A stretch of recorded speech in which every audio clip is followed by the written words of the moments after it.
a lot of units here.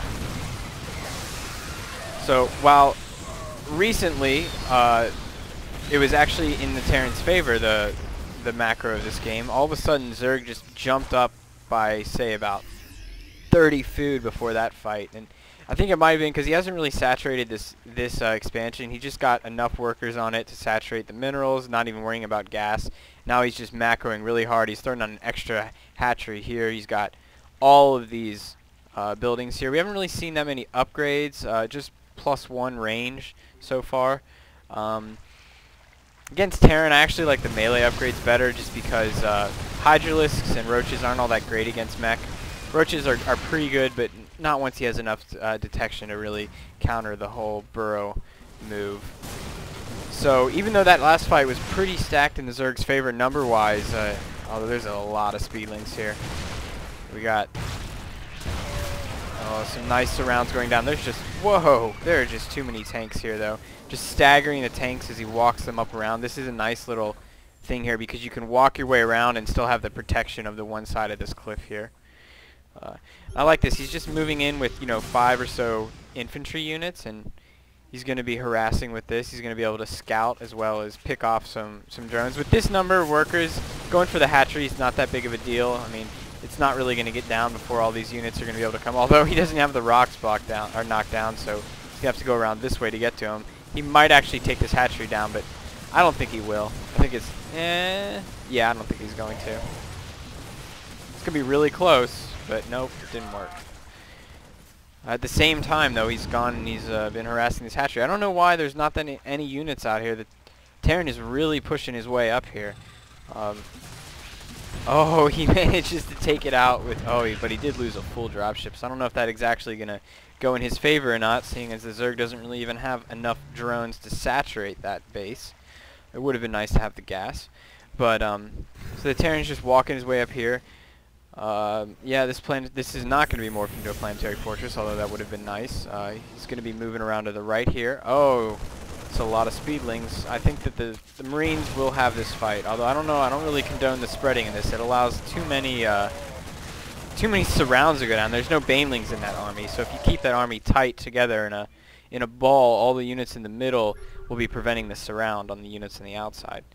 And if you do get a surround on a large ball of Marines, it's not as effective. Oh, so we have the Zergs kind of being sneaking, moving around this way. I think Terran doesn't realize that. Oh, he might be bringing. Yeah, he's gonna bring some siege tanks over. This is probably gonna make this kind of attack null and void. That was kind of a bad stim, seeing as he can't even reach these units. Oh, he's barely reaching them.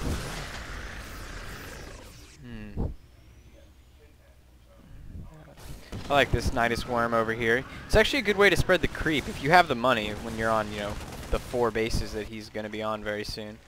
When you have that much money, you can definitely afford to do that. That way the Terran has to defend himself from this angle, he has to defend from this angle, and from this one, and even from over here too. There's a lot of ways to go around. I would say this map probably favors the Zerg to some extent.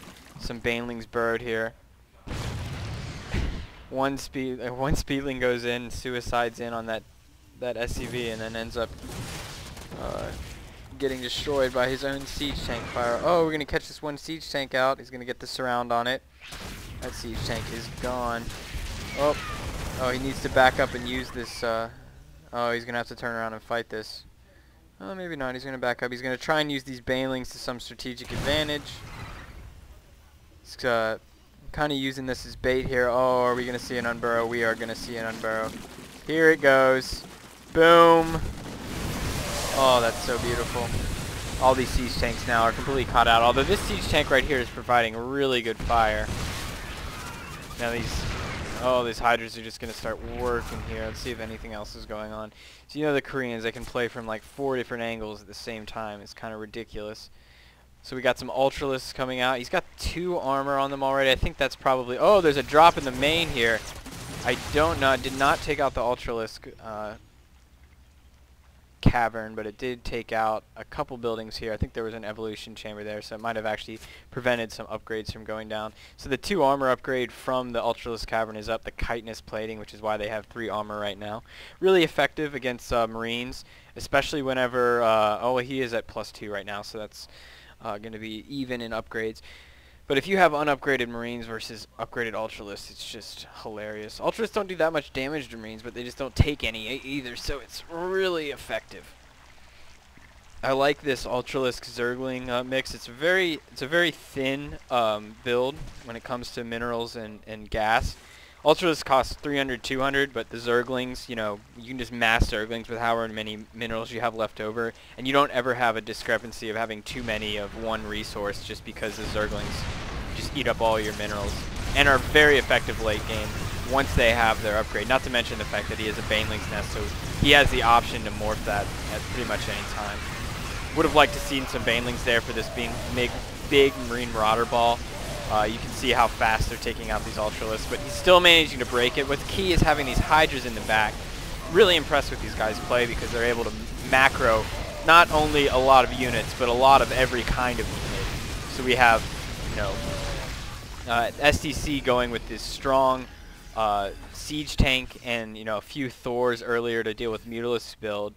As whoa, canceling 4 barracks right there. Maybe he wants to make him think he's going to go for more Marine Marauder build to counter the Ultralisks, but he's actually probably going to stick with a strong mech player. I don't know. He might be throwing down some starports. At this point, really what he needs to do is get out mass Banshees or battle cruisers. Although the Hydralisk play from, I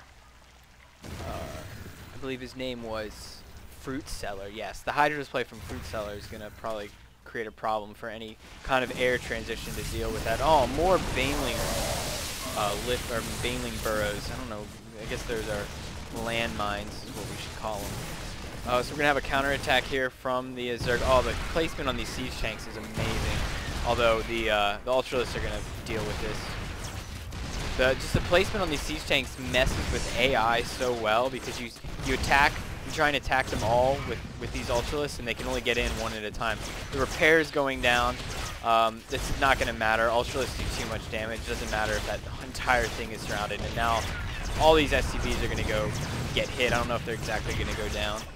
But anyway, at the same time, we have the high yield going down for the Zerg player with this just little Marine Marauder force. Marines and Marauders are most effective in small numbers against smaller fights with the medevacs as well to heal. In the big fights where things are just dying instantly, it's not that big of a deal. So there's really not that many minerals left at this base, so that's more of just trying to push the creep back kind of move. I don't even think that FruitSeller, it's not really even wise for him to try and take this expansion again unless it gets really late game. A lot of Ultralists here, these fresh off of killing this base down here. Going to be moving in, but there's just too many tanks here, as well as Marines that are probably 3-0 right now, yes. So you can see the Terran, instead of opting for either, you know, or either mech or infantry, has just decided to get both with full +3 upgrades, and instead he's sacrificed defense. I definitely say that's a good idea against, like at least against a Zerg who is going heavy Ultralists. Against the Speedlings, not so much. But I don't know if we can find a Speedling here. Oh, it doesn't really matter. I can find him. Yeah, they don't have any upgrades. So, interestingly enough, Zerg has opted not to really get upgrades this game. It's, you know, not a horrible idea whenever you're playing a combination of ranged and melee units. But it would definitely be good to have those.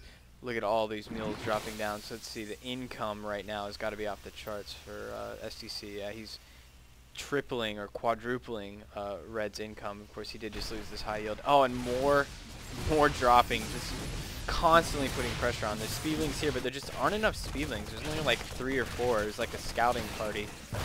These Marines should be able to clean this up. Oh, big fight here. So we have, ooh, nice use of these medevacs. Siege tanks are just going to be a little too much. All the running that they have to do to get in position is just painful to watch. Just a little too hard for FruitSeller to get his Ultralisk in. I would like to see, there's really not that much anti-air right now. I would like to see some Doom drops with those Ultralisks. If you can drop them in, say like right, oop, having a little bit of lag here. Drop them in like right here. You can, they can just, you know, spread out and get everything rather than having to come in one at a time and take out this tank, then this one, and so on. So right now, I think the way that Zerg is going to get himself back into this game is by harassing and also possibly getting drops, because I don't think there's really much else he can do besides tech to Broodlords. But I think that, I don't even know where his Spire is. I think that he lost his Spire in that drop that was over here. Yeah, he definitely did. He no longer has a Spire. Let's see. Yeah, he does not have a Spire. Wow, so the high yield's mined out for STC, the natural's mined out. Very few bases mining for either player. This is his only base. You can see he's got 2 full pages of SCVs, just way oversaturating that. This is down to a very low econ game due to all this harassment. Zerg actually has 0 income right now. He has no bases up, even up, that have mineral patches at them. So he's going to have to long distance mine his way into 59 more minerals just to throw down a hatchery in one of these 2 locations, which is really vulnerable. So it looks as though this game is pretty much going to be over, seeing as the Terran player has all of these siege tanks, and all the Zerg player really has is this queen and this Ultralisk. So let's see if this Ultralisk can take on this whole army. It doesn't look like it's going to happen, because he just explodes there. And there's the GG. So we'll be moving on to the next game pretty soon.